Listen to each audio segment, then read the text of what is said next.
Hey, Daydreamer. Today we have a truly special episode lined up for you, packed full with insights and strategies that are not only going to boost your online presence, but also connect you with the clients that you've always been dreaming of. We get to sit down and chat with Paula of Pin with Paula, a trailblazer who has traded her corporate dread for the creative freedom of entrepreneurship. And with her expertise, we get to dive deep into the world of Pinterest and blogging, exploring how these platforms can become your secret weapon in your marketing strategy.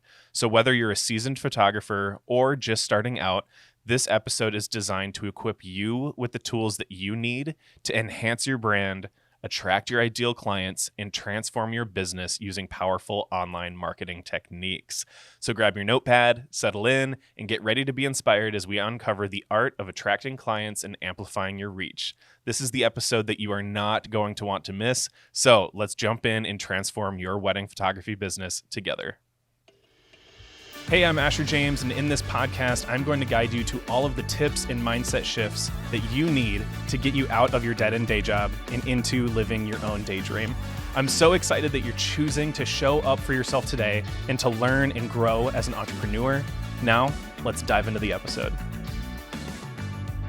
Welcome to the show, Paula. How you doing? I am good. Thanks for having me. I'm so excited.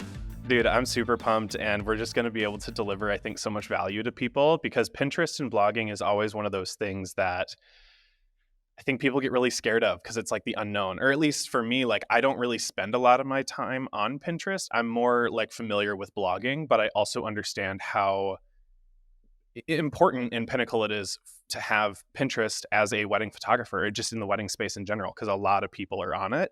And I feel like a lot of photographers aren't fully accessing it. So super excited to chat all about that in today's show. But before we do that, I just want everyone to kind of get to know you a little bit. You know, how did you get into this space? Bring me up on a little bit of your history. And then, of course, how is this all feeding into you living your own daydream? Because that's kind of like what I always like to ask people is, you know, why do this in general? Not just to support photographers, but how is this supporting you in your life and how you spend your time and who you spend it with? So I'll turn it over to you. Thank you. So I am Paula, and I am now a Pinterest and blogging manager for wedding creatives, but I used to work a corporate job, 9 to 5, as a project manager's assistant, which, as you can imagine, as you already had an episode about like the corporate struggles and everything, like I went through it all. I burnt out, and I actually quit just as COVID was starting because I was so burnt out. And then COVID happened, and I was like, uh-oh, what do I do now? Like finding now new jobs is going to be difficult, but also I was so in that headspace that I was not ready to start working really. Luckily, my husband was also working, so he could support me through this time. And he said that I really need to find my vibe, find my groove again, and like what I want to actually do. And I don't know, was TikTok already a big thing or it was just starting? But I found so many videos about like be a virtual assistant, be a social media manager, all these things.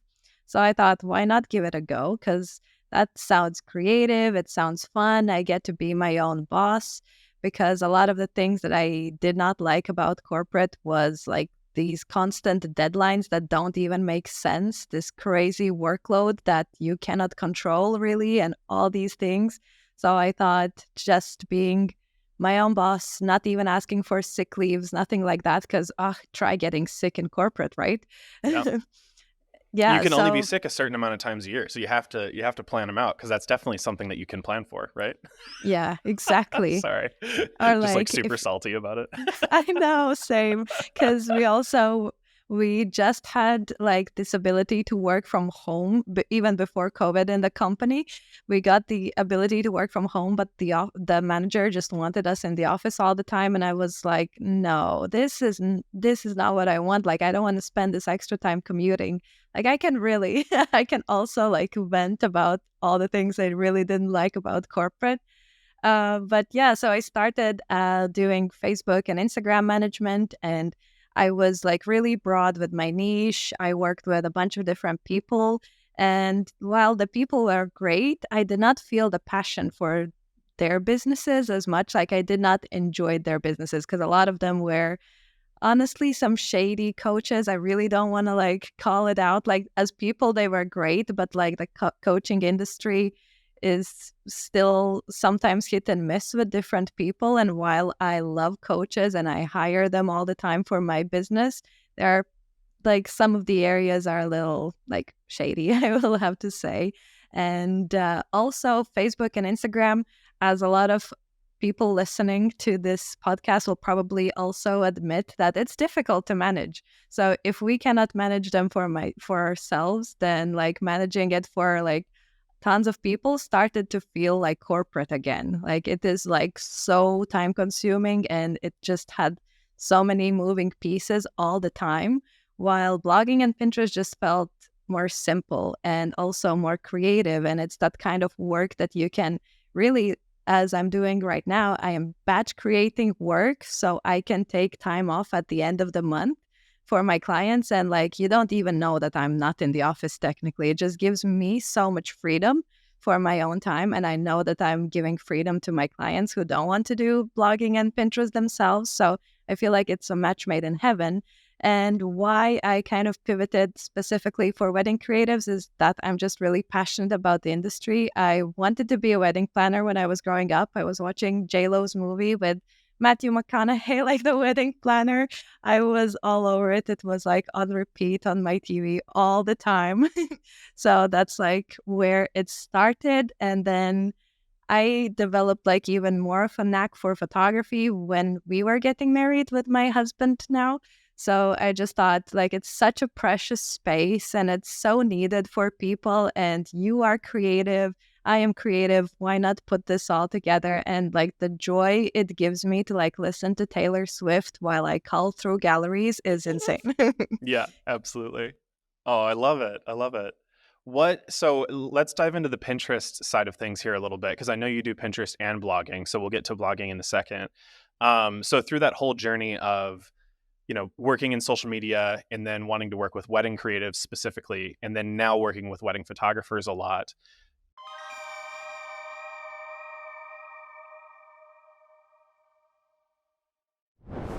Hey, Daydreamer, I just want to quick let you know that Paula and I have put together an absolutely free and incredible checklist for you on Pinterest and blogging. It's available down in the show notes, so go ahead and click the link that's down there, and then I will send it right on over to you. This is just going to absolutely level up your existing Pinterest game and blogging, or it's going to help you take the action you need to actually get your Pinterest and blogging off the ground for your business. This is going to be the perfect way for you to attract the clients that you've always been dreaming of and to create the dream business that your ideal clients are looking for. So I'm so stoked for you. Make sure that you run on down to the show notes and click the link to get your free Pinterest and blogging checklist guide right now. All right, let's get back into the episode. If someone is a wedding photographer and they're thinking about getting into the Pinterest game right now to help, with their marketing and connecting with people and clients, like what would some beginning steps be to someone creating a Pinterest account, starting to post their pins? Like what sort of like startup ideas could people use to get their Pinterest off the ground? Okay, so I definitely recommend having a solid niche for Pinterest. And I also think Pinterest works best if you are really set on your editing style as well. Because if you are not yet there with your business where you are experimenting with things here and there, like having an inconsistent feed is going to be really difficult to attract those dream clients. So I would really, while I recommend getting on Pinterest ASAP for people because it really is such a long game, I do recommend having like these kind of building blocks already ready so you can actually maximize the efforts that you are going to put into Pinterest. So if you feel like good about your site, about your editing style and all these things, then I definitely, even if you are a wedding and lifestyle photographer, I would recommend for Pinterest keeping your niche simple and really going for either or, whichever side you feel the pull towards more to that you want to attract these clients in the long run. One niche would be best. But luckily, if you are a wedding photographer, your niche is also like really broad because you can pin your engagement, couples, elopements, all these sessions. They are under that same bucket. But since Pinterest is a search engine that is not quite like Google in that way, that you can write blogs about anything and everything, and every single blog can rank for a different keyword. For Pinterest, it really is like you have to be really niched to get the best results, because Pinterest can get confused if you push out too many different themes, too many like different types of sessions. So niching would be the first thing. And then the second thing is realizing that Pinterest is a search engine. So just pinning photos without any keywords in the titles or descriptions are not going to do you any good. So I recommend doing keyword research, and it's actually more simple than people think. You basically kind of like you would go on Google search bar and you have like a drop down list of suggested topics. That's pretty much what happens on Pinterest. You can go on a Pinterest search bar, pop in keywords that would describe your work, maybe like the specific session. Was it like a boho wedding, a Western wedding, even your location? Definitely recommend being location specific as well. So finding these keywords on Pinterest and then using the relevant keywords to the photos are going to help you get searched and found on Pinterest. Amazing. Would you be willing to like walk me through an example from like idea to it's up on Pinterest, like from idea to posting? What are like the steps that you take to create a post that you know is going to perform well, or at least have the best shot at performing well? Mm-hmm. Yeah, so when I create a posting schedule for my clients, I normally, first things first, I look at any blogs my clients already have, whether the gallery has a corresponding blog.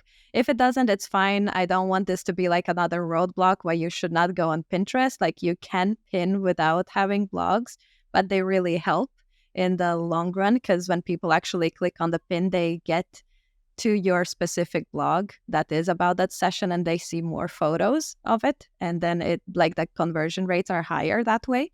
But like that's the first thing. The second thing is I also always consider the trends, because for example, since Pinterest is like a long game kind of platform, you want to be pinning things ahead of time. So if, for example, it's summer, I would not be pinning summer weddings. I would actually be pinning fall weddings and winter weddings, trying to prepare ahead of time. So that kind of narrows down the gallery options for that. But I would also really go through my favorite galleries. This is what I also ask my clients to give me a list of their favorite galleries, which represent the style of weddings they want to be booking more of, things like that. And if they fit like the timing of the seasons and everything, then I choose the galleries accordingly. So just pick your favorite galleries, take a look at the general vibes of the day, and you can start by simply choosing around 30 photos to begin with out of each gallery, and try to find keywords on Pinterest that would describe the gallery. So think about the location, whether it was a beach wedding, a forest wedding, like all these kind of vibes. Was it like a specific style? Was there boho decor? Was it colorful? Was it elegant? All these ways that you can imagine, just brain dump the kind of keywords that would potentially describe that work. Then you do that keyword research and you write several different versions of a title, like for example, elegant barn wedding in Minnesota or something like that. Like write several different versions for titles, then write several versions of pin descriptions that have some keywords intertwined in them naturally. Try not to like just add keywords. That's like a common mistake I see, is just people dumping keywords and not all of them are even relevant. So just try to naturally describe, like John and Stacy had a beautiful, elegant wedding day. It was filled with barn wedding decor, like things like that, and come up with multiple descriptions, multiple titles, and start scheduling these out. It really can be that simple. It doesn't have to be too difficult, but I definitely recommend trying to follow like that timeline, and definitely using keywords everywhere. Yeah. Yeah. So what are some like tools that you use when you are discovering? I know you already talked a little bit about keywords and searching inside of Pinterest. Are there any like external tools, or especially when it comes to like scheduling, like do you do that all inside the platform, or are there any extra tools that are super helpful and beneficial for you? So for keyword research, there is actually a great tool called Pin Inspector. You will probably easily find it if you Google that, pininspector.com. And it pulls keywords directly from Pinterest API. I don't really know the fancy words behind it, but I don't. It's a one-off investment. I'm not affiliated with it. I just love it myself. But it's a one-time investment of around $40, and you can literally pop in any like key phrase like elegant wedding, and it will come up with all the keywords possible for that are off Pinterest that people are actually using. So it's really helpful. If you are tight on money, you don't have to use that. Like Pinterest search bar can do well for the very beginning. But since I create thousands of pins for my clients over the month, I need this tool to like be specific with keyword research, and it saves me so much time. So I definitely recommend that one. And for scheduling, I use Tailwind. That's my go-to app. But you can use different tools like Later is a good one I've heard, but Tailwind is what you will find most Pinterest managers using because it is partnered with Pinterest. So they just have a really good, cohesive vibe with each other. So that's what I use. And I have affiliate link for Tailwind because that I really do love. Oh, nice. Yeah, I'll definitely put that down in the description for anyone that is interested. But let's now talk to the folks that are maybe interested in outsourcing it, right? Because like for me, when I was getting into my like wedding biz and kind of getting into the year 2, year 3, like where I'm starting to focus on some of those outside things that aren't just taking the picture, right? Or it's not just website. But now I want to start to like get more leads on my website. I want to start to get more eyeballs on it. I want to connect with more people, serve more people. So for folks who are in the depths of their wedding business right now, and maybe they're like, I really need to be doing Pinterest. Like, I get the value. I understand how it can be helping me in my business, but I just don't have the time, or I'm not willing to make the time to do it. I just wish someone could do it for me. Tell me a little bit about like, what does that look like when someone is at the point where they want to do Pinterest, but they just don't have the time and they need to outsource it to someone such as yourself? And for anyone listening, like this isn't just like a softball question over to Paula, but like I have been working with Paula for a year on blogging in Pinterest, and more recently, just even more Pinterest and more pins and posts and things going up. And I have seen thousands of people like looking at those pins and checking those out. And I don't really know much about the analytics or anything like that on my end. But I love how you send like quarterly or monthly like updates and progress reports on how things are going. And like for me, I love it just being hands off. So what are some other benefits that other folks might notice when they reach a point where they're like, I need to do Pinterest, but I can't do it myself, you know? Yeah.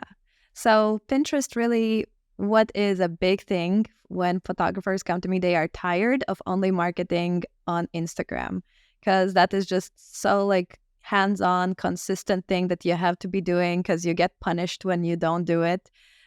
So introducing Pinterest and blogging or either or really kind of diversifies their marketing, and they can attract more leads through different avenues. And especially when Instagram was also getting like accounts were closing left, right because of, I don't know, hacking or whatever.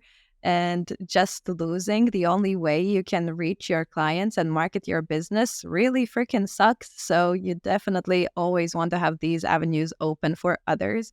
Why people choose blogging is also because that gives resources for clients. You don't have to like keep answering the same questions to them. To your clients, you can have blogs written for it that helps you in the long run. What is also great is that after having a consistent amount of time spent with either Pinterest or blogging or both, like after 6 or so months, usually actually lately it's been more than a year of consistency that is needed. People start being able to see that they can take a step back from Instagram and things like that because those leads are finding them. That's the benefit of being marketing yourself on search engines, because people are actually planning their weddings and searching for what you are offering.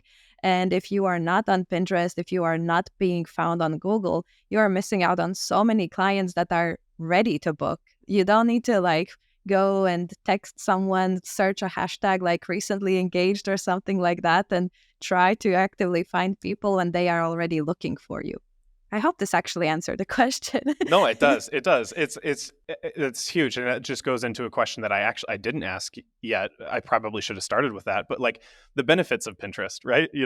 We talked a little bit on that in the beginning, but I think that this would be like a good point to kind of inject that in. So like why should someone be doing Pinterest? And then again, I kind of tying it back into when is it the right time to outsource it, I think would be a good transition there as well. Yeah. So the benefits are definitely, I am a numbers girl. So like you said, you get the analytics report every month. And I like to base everything I do on numbers because it's strategy anyway. In the like, even if it's creative, there's strategy behind. So the latest statistics that I saw was that 44 million people use Pinterest to plan their weddings. And I cannot even imagine how many people are Googling things about like how to plan a wedding, like Minnesota wedding venues and stuff like that. So that's just so important to be in these platforms where people are actively planning their weddings. So what often happens for Pinterest is that your work may be saved to their dream wedding planning boards, and you may not see that website traffic straight away. But we also need to always understand that the wedding planning is a process. So even if you don't get those outbound clicks straight away, like that website traffic from Pinterest straight away, just know that your work is probably on someone's inspiration board and they might reach out later. They will probably look back at it when they are actually, maybe they are saving up money for their wedding. They just started the planning process.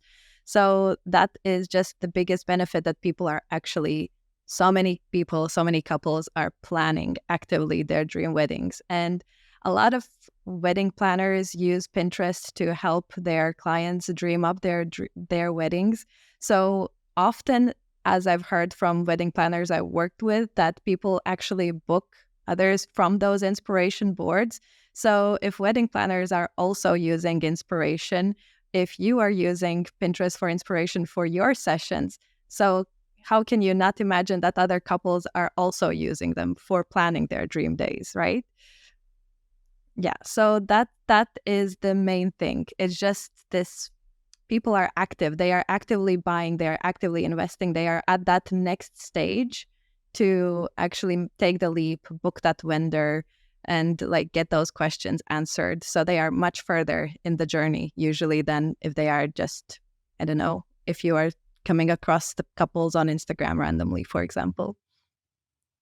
And the other question about how to know it's time to outsource is, I definitely recommend, before outsourcing blogging and Pinterest, or either or, is to actually start by having a solid website and having like your website be converting. Like make sure you actually, even if you are a good copywriter yourself, that's amazing. But like if you're not really, your website is the thing that's going to be converting. Like at the end of the day, like people will find the photos, they will, that is that initial point of attraction.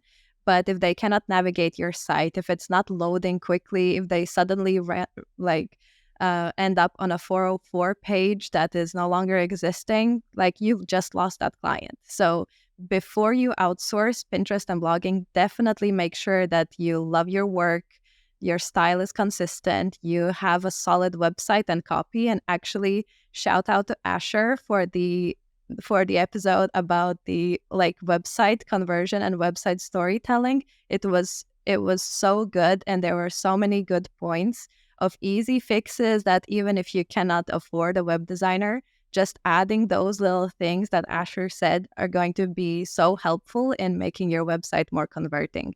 And only then, when like those backend systems are set up, would I recommend actually hiring someone. Because what is a common thing that people always ask me is, what is the ROI of my work? And I cannot really tangibly prove it to you because it is website traffic. That's what I do. I do the website traffic part. I cannot guarantee that those leads are going to turn into conversions. What I can guarantee is that I will do my best to get your work in front of as many eyes as humanly possible with that. But those conversions, they are going to have to come from your site and your work and the way that you describe yourself and your systems and all of that. Yeah. Oh, I love it. I love it so much. Like, what I'm hearing you say is that Pinterest is a marketing engine to drive traffic towards your website, and that your website is your sales engine, right? So, like, if you have, like, my business coach is Jai Long, and he always um, akins a business to a ship, and he says that marketing is like the wind going into your sails. But if there's no sales, that, like, if there's no mask up, like, there's nothing for that wind to catch, your ship isn't going to go anywhere, right? It's not going to convert you and move you forward. So I love that Pinterest acting as that wind, that marketing to push the business forward, but the business needs to be able to catch that wind in the first place. And I think that goes into another big piece of what you do, is working with people on their website, specifically on blogging, in SEO. And that's another side of marketing that is actually on the website, but it also kind of interplays with sales as well, because you're serving the person on your website. I always say that the best way to sell is to serve, right? Is just to solve people's problems, help them dream up exactly what they've been, dreaming of for their wedding. And so bring me into a little bit of the importance of blogging in the interplay between Pinterest and blogs on people's websites. How do those interact together? Yeah. So, as you said, blogging is a really important piece to your business because every single blog has the potential to rank on Google. If you do it strategically, if you do the keyword research using one of the keyword tools I personally use, Uber suggest, but maybe someone has used something else like SEMrush, Keywords Everywhere. There are tools like that you can use. So even when you create, like, not, but also a good thing to note is that you don't have to make every single blog rank. If it's helpful for your specific clients, if it answers a question that you get commonly asked, like instead of creating a freebie guide that you would then send, you can also basically write it in a blog post that can potentially eventually rank. I do recommend that, like, you can try to optimize it, like for engagement session outfit ideas, like see, that's like a common blog post that I've written and I see a lot, that you can try to optimize it, find if there is a keyword you can use, but not necessarily. Like, you can just simply also provide resources.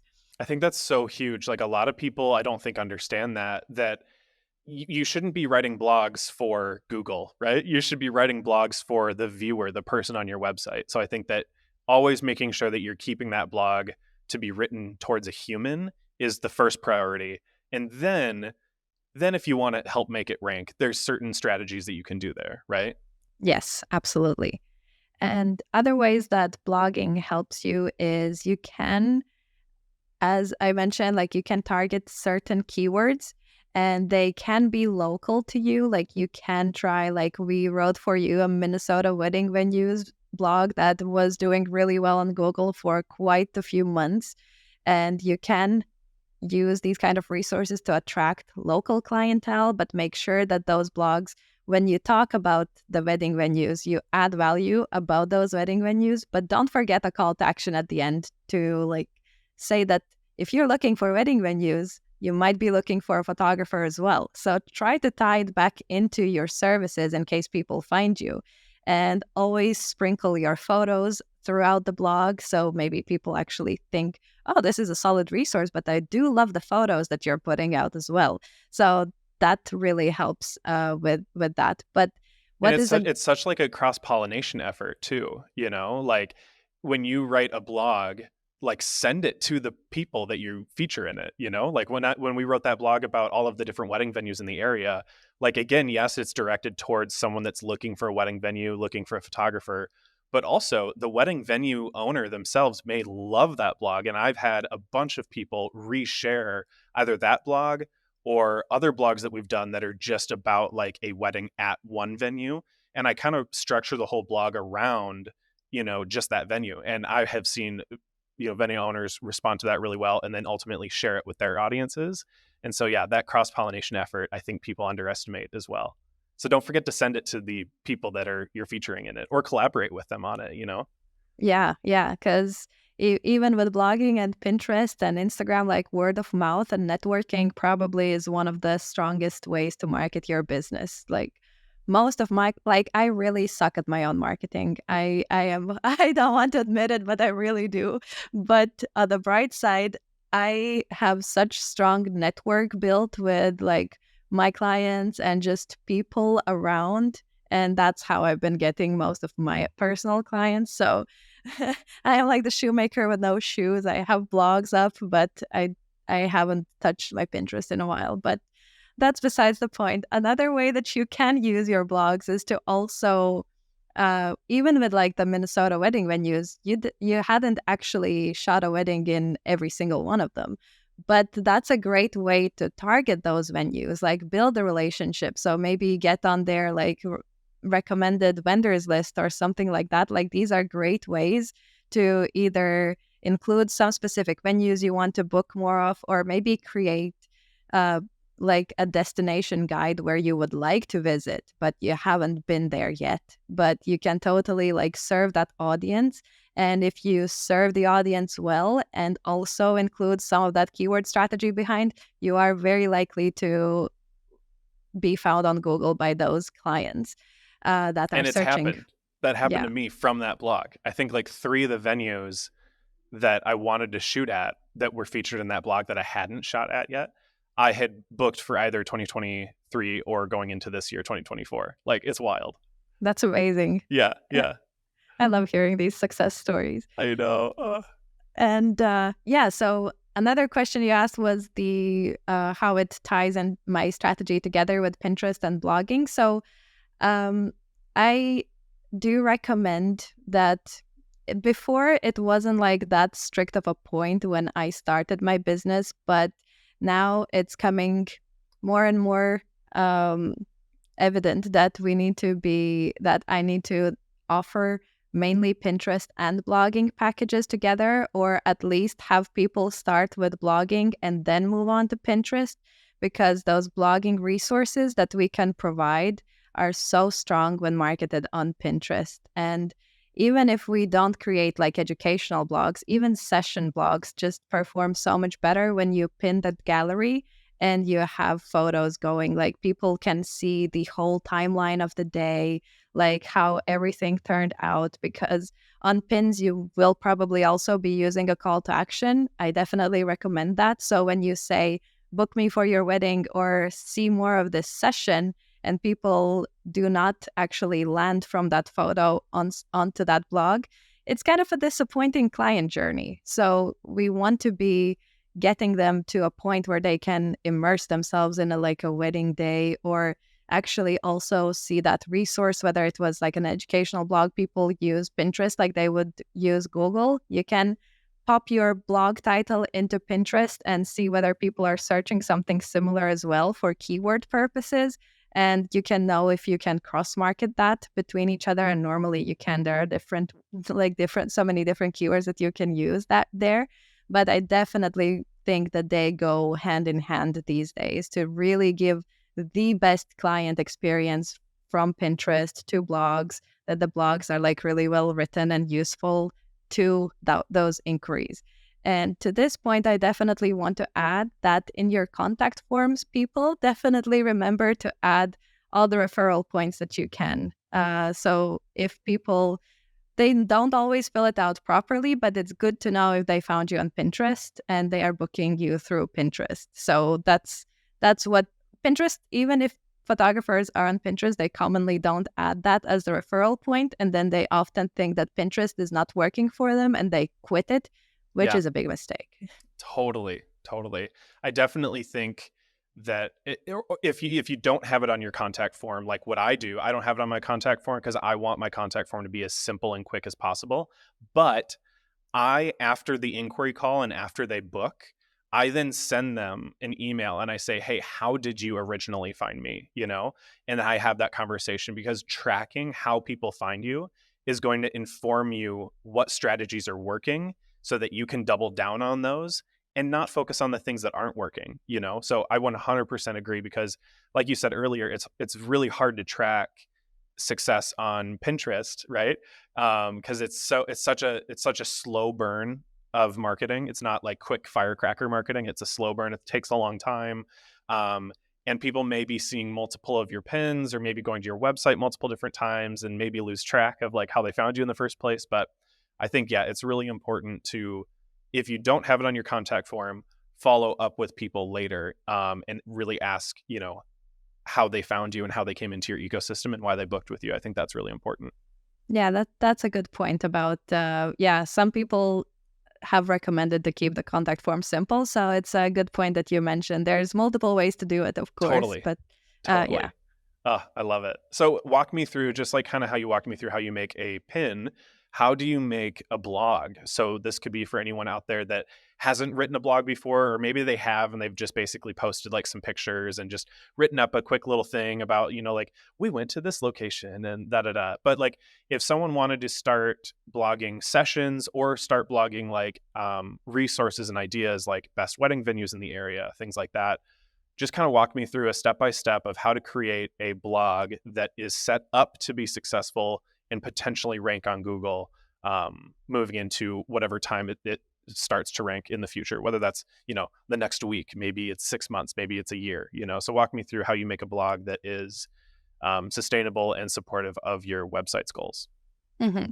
Yeah. So first things is also what people commonly ask me, like, I don't even know what to blog about. Like, I have all these sessions, or like, where do I even start? So a good place for these blog topics are thinking about questions, like, again, common questions people ask you. So these are the blogs that you can create to make your life easier as a creative. That's a good starting point. They don't always rank. You don't even need to write them to rank. But if you actually want to be found on Google, then good topics that can support that are trying to stay like local to your area, trying to serve those local clients who are at any point in the client journey. So if you are a wedding photographer, you definitely also might want to write a blog about, like, I don't know, Minnesota best proposal spots. I keep Yeah. using Minnesota because I've talked to you. That's where I'm from. Right. Yeah, so like best proposal spots. So you want to try to get people at all the points in the journey. So start from proposal, so engagement locations, then wedding venues, wedding vendors, all these kind of like local resources that you can create. And then like once you've brainstormed those topics, I recommend definitely doing keyword research. So tools like Ubersuggest, you just put in a key phrase that you assume you want to be using. So for example, for you, we went for a Minnesota wedding venues with that really good blog that we wrote.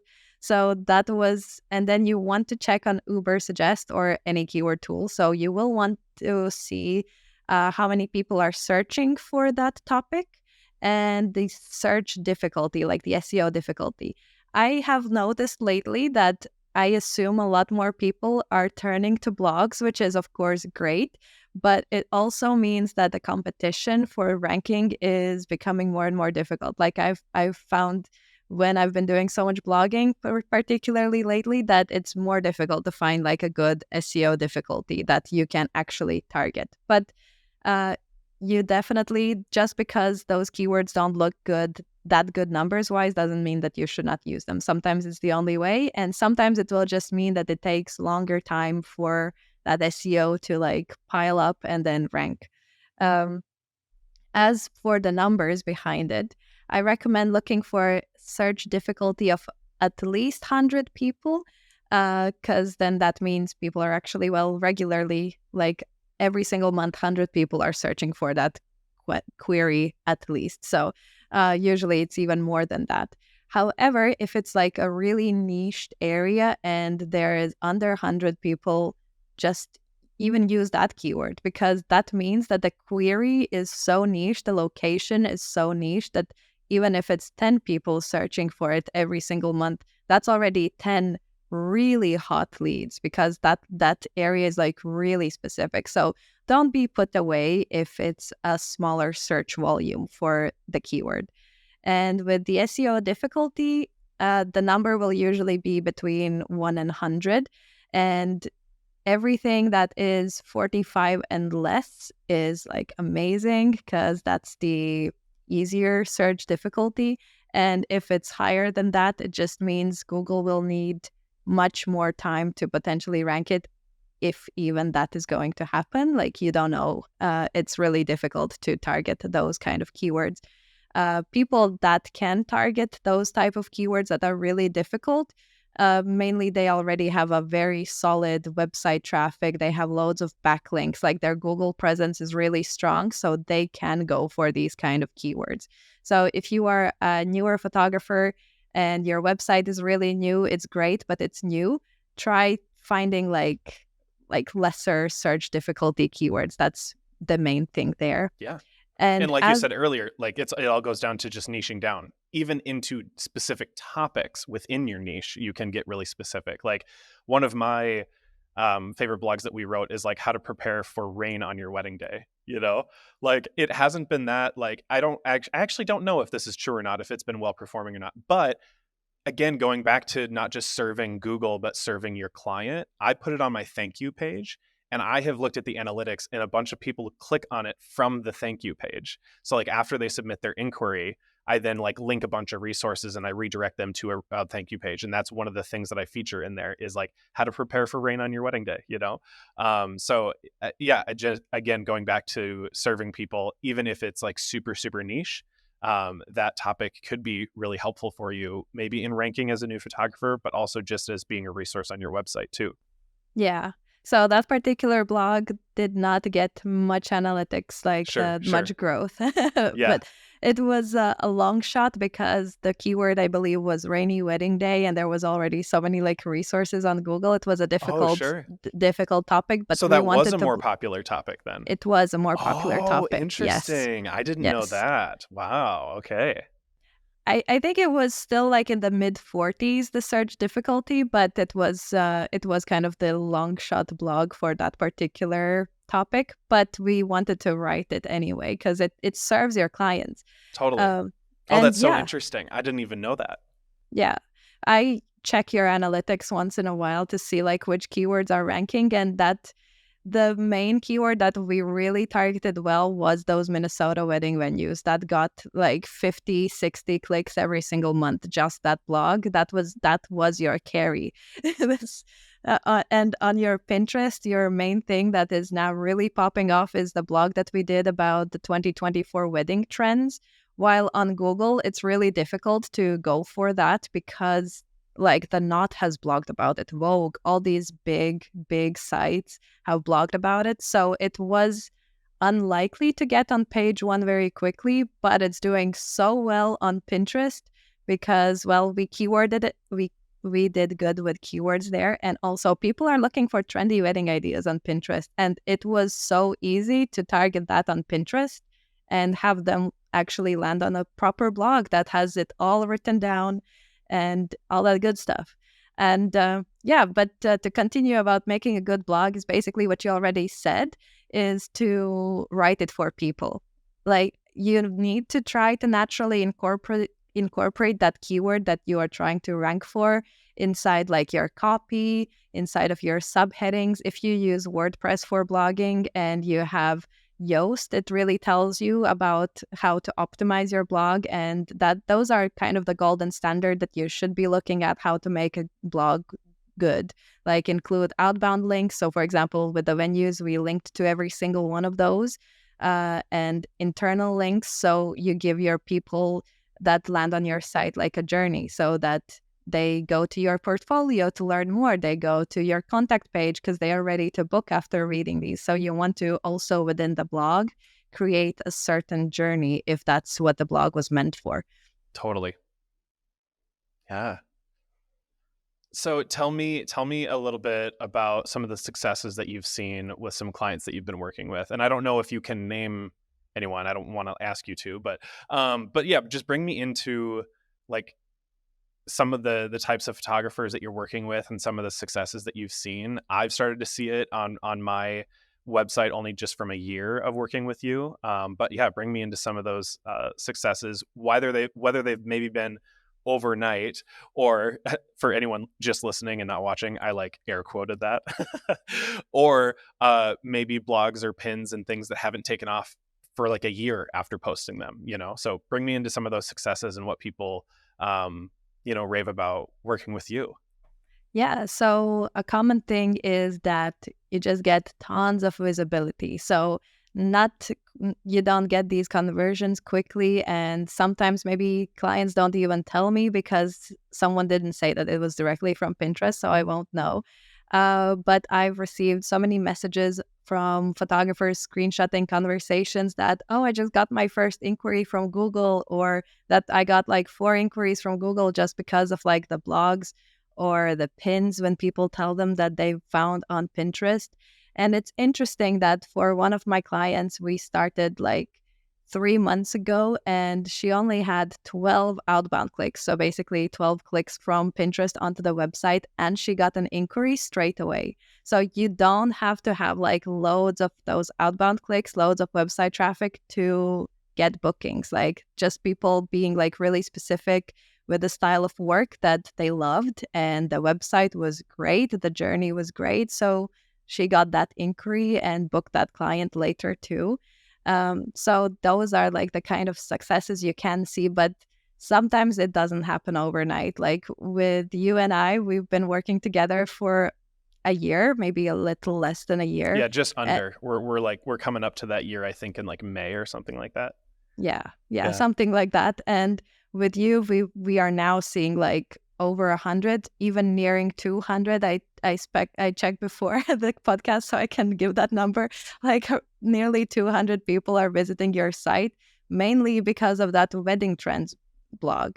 So that's like so many people landing on that particular blog, which we have optimized with your photos, optimized with solid information. And of course, your site is also getting a bit of a revamp, but we have all that client journey like set up.